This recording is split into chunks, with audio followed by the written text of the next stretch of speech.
जय श्री कृष्णा। राधे राधे जी सभी को। ज्ञान कथा सार यूट्यूब चैनल में आपका स्वागत है। आमल की एकादशी की आप सभी को ढेरों शुभकामनाएं। फागुन मास की शुक्ल पक्ष की एकादशी तिथि को आमल की एकादशी कहते हैं। आमल की एकादशी को रंग भरी एकादशी भी कहते हैं। आमल की एकादशी के दिन श्री हरि विष्णु और आंवले के पेड़ की पूजा की जाती है। आमल की एकादशी को कुछ लोग आंवला एकादशी भी कहते हैं, जिसका भगवान विष्णु के अलावा भगवान शंकर से भी संबंध है। रंग भरी एकादशी के दिन भगवान शंकर और माता पार्वती जी की विशेष पूजा बाबा विश्वनाथ की नगरी वाराणसी में होती है।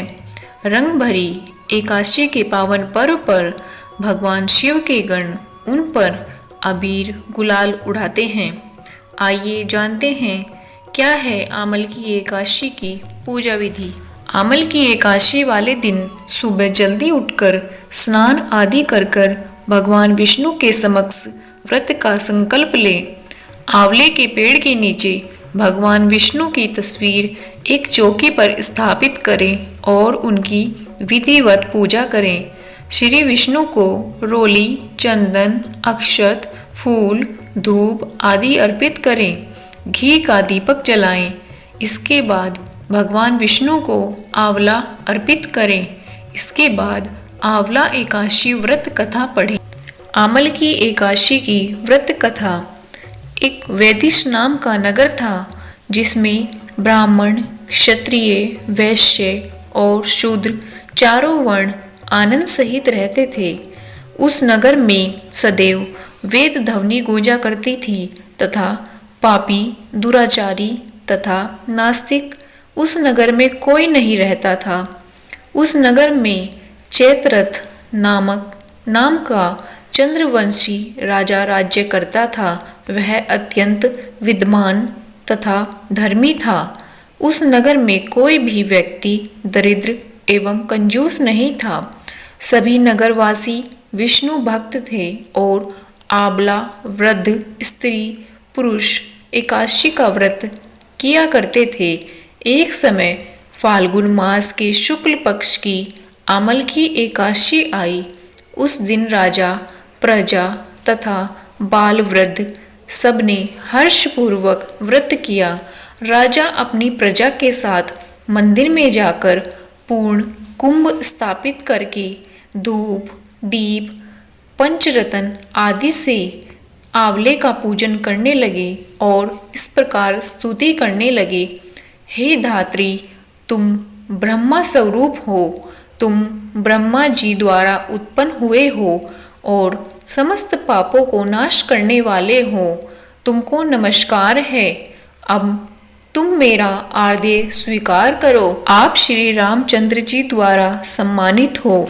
मैं आपकी प्रार्थना करता हूँ, अतः आप मेरे समस्त पापों का नाश करो। उस मंदिर में सब ने रात्रि को जागरण किया। रात के समय वहाँ एक बहेलिया आया, जो अत्यंत पापी और दुराचारी था। वह अपने कुटुंब का पालन जीव हत्या करके किया करता था। भूख और प्यास से अत्यंत व्याकुल वह बहेलिया इस जागरण को देखने के लिए मंदिर के एक कोने में जाकर बैठ गया और विष्णु भगवान तथा एकादशी महात्म्य की कथा सुनने लगा। इस प्रकार अन्य मनुष्य की भांति उसने भी सारी रात जागकर बिता दी। प्रातःकाल होते ही सब लोग अपने घर चले गए तो बहेलिया भी अपने घर चला गया। घर जाकर उसने भोजन किया। कुछ समय बीतने के पश्चात बहेलिये की मृत्यु हो गई। मगर उस आमल की एकादशी के व्रत तथा जागरण से उसने राजा विदुरथ के घर जन्म लिया। उसका नाम वशुरथ रख दिया गया। युवा होने पर वह चतुर्गिनी सेना के सहित तथा धन धान्य से युक्त होकर 10,000 ग्रामों का पालन करने लगा। वह तेज में सूर्य के समान, कांति में चंद्रमा के समान, वीरता में भगवान विष्णु के समान और क्षमा में पृथ्वी के समान था। वह अत्यंत धार्मिक, सत्यवादी, कर्मवीर और विष्णु भक्त था। वह प्रजा का समान भाव से पालन करता था। दान देना उसका नित्य कर्तव्य था। एक दिन राजा शिकार खेलने के लिए गया। देवयोग से वह मार्ग भूल गया और दिशा ज्ञान न रहने के कारण उसी वन में एक वृक्ष के नीचे सो गया। थोड़ी देर बाद पहाड़ी लोग वहां पर आ गए और राजा को अकेला देखकर मारो मारो शब्द कहते हुए राजा के पीछे दौड़े। लोग कहने लगे कि इसी दुष्ट राजा ने हमारी माता पिता पुत्र पौत्र आदि अनेक संबंधियों को मारा है तथा देश से निकाल दिया है, अतः इसको अवश्य मारना चाहिए। ऐसा कहकर वे लोग उस राजा को मारने दौड़े और अनेक प्रकार के अस्त्र शस्त्र उसके ऊपर फेंके। वे सब अस्त्र शस्त्र राजा के शरीर पर गिरते ही नष्ट हो जाते और उनका वार पुष्प के समान प्रतीत होता। अब उन लोगों के अस्त्र शस्त्र उल्टा उन्हीं पर प्रहार करने लगे, जिससे वे मूर्छित होकर गिरने लगे। उसी समय राजा से एक दिव्य स्त्री उत्पन्न हुई। वह स्त्री अत्यंत सुंदर होते हुए भी उसकी भ्रुकुटी टेढ़ी थी। उसकी आंखों से लाल लाल अग्नि निकल रही थी, जिससे वह दूसरे काल के समान प्रतीत हो रही थी। वह स्त्री उन लोगों को मारने के लिए दौड़ी और थोड़ी ही देर में उसने सब लोगों को मार दिया। जब राजा सोकर उठा तो उसने लोगों को मरा हुआ देखा और कहा, इन शत्रुओं को किसने मारा है? इस वन में मेरा कौन हितैषी रहता है? वह ऐसा विचार कर ही रहा था कि आकाशवाणी हुई, हे राजा, इस संसार में विष्णु भगवान के अतिरिक्त कौन तेरी सहायता कर सकता है?